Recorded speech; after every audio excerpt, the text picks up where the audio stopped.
Brought to you by Agilus Diagnostics.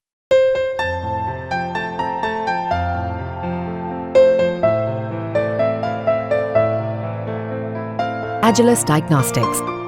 इसमें Awami league party दफ्तर के भीतर आया हुआ हूँ और यहाँ पता चलता सिर्फ आगजनी ही नहीं बल्कि लूटपाट भी हुए, जो इक्का दुक्का कार्यकर्ता और समर्थक बचे हुए हैं। हालांकि ज़्यादातर नेता अंडरग्राउंड हैं और पता चलता है कि कैसे तोड़फोड़ की गई और लाखों करोड़ों की संपत्ति लूटपाट भी की गई। पार्टी हेडक्वार्टर था, बड़ा रूलिंग पार्टी का था, जाहिर यहाँ बहुत कुछ। ये आप देख पा रहे हैं, ये लिफ्ट है, लिफ्ट का पूरा हिस्सा जो है क्षतिग्रस्त कर दिया गया है। तो यहाँ पर आगजनी हुई, इसको तोड़ दिया गया था। आप समझ सकते हैं कि किस तरह उत्पात मचाया होगा प्रदर्शनकारियों ने। और इसके साथ ये आप देखिए, ये पूरी जो इमारत है, सब कुछ जो है यहाँ पर नुकसान हुआ है। अब हम आपको पिछले हिस्से में लिए चलते हैं। यहाँ भी आप देखेंगे कि जो भी संपत्ति थी, प्रॉपर्टी थी, वो सब जो है नुकसान कर दिया गया। सब कुछ या तो आग के हवाले किया गया या फिर तोड़ फोड़ दिया गया।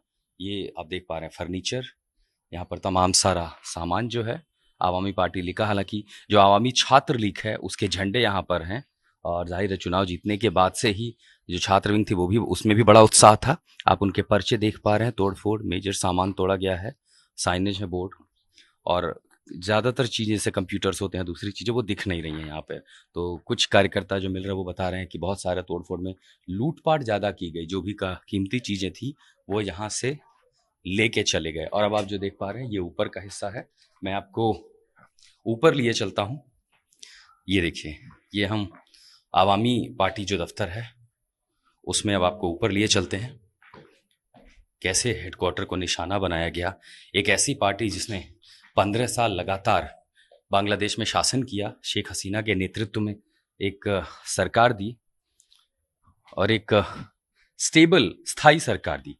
ये देखिए, ये बड़ा पार्टी का हॉल है, यहाँ पर मीटिंग हुआ करती थी और इस हॉल में भी कई जगहों पर जो भी सामान थे, टेबल, मेज, दूसरी काम की चीज़ें हो सकती हैं, वो सब कुछ तोड़ दी गई हैं।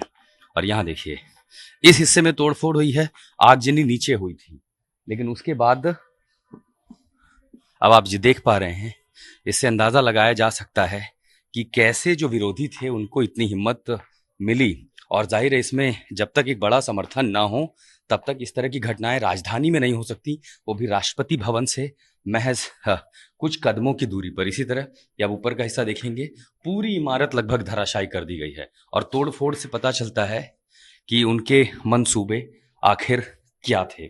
फिलहाल ढाका में आवामी लीग पार्टी दफ्तर के भीतर में आशुतोष मिश्रा।